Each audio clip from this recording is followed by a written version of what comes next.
Hey, hello again. Welcome to episode 2.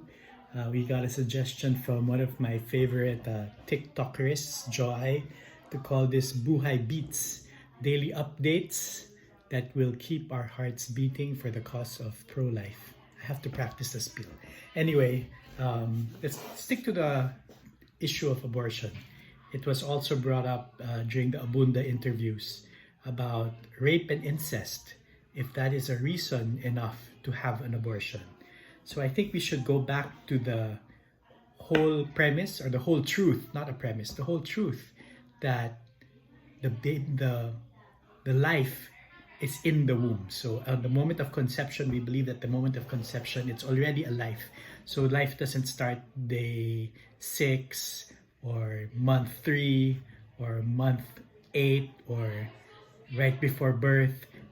Life is there at the moment of conception, because a lot of liberals will tell you that there's a certain point within the 9 months that it's still a clump of cells and it becomes life at a certain point. So miraculously, from a clump of cells, it suddenly becomes life. And some will even say up to the ninth month, you can still abort because it's not yet alive.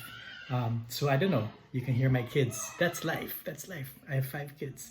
So in the case of rape and incest, we have to go back to that premise that there is life in the womb. I really feel bad when I think about those who have been victims of rape or victims of incest. I can't really imagine it happening to anyone I know or happening to my kids. And it will be a really difficult issue to talk about and to explain this stand. And I can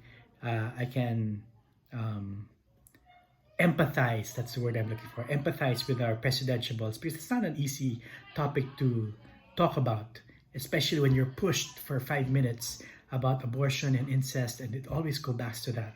And it's a really tense and it's a really emotional issue.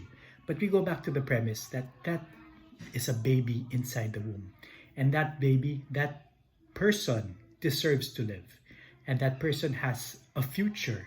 It could be a future president, future Comelec commissioner, future presidentiable, whatever. And that baby, that man, that woman deserves to be born.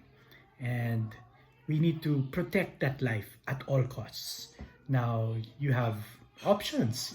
You can put it up for adoption, and BUHAY has done so much already for babies that need homes. There's Home for the Angels, and we have done so much for people who need babies. So we are really pushing adoption as well. So we have to go back to that premise that that baby is alive in the womb, and we need to protect life at all costs. And that's what BUHAY will do in Congress. 1 congressman, 2 or 3, we will protect the life at all costs.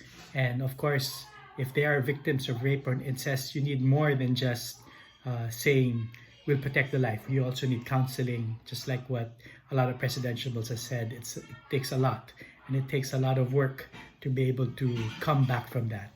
But if we do our work, if we do our best, and if we really take it seriously, then we can really make a difference in terms of these issues that have been plaguing us for the past few days. So that's the BUHAY Beat for today. It will keep our hearts beating for the pro-life cause. And thank you for joining me again.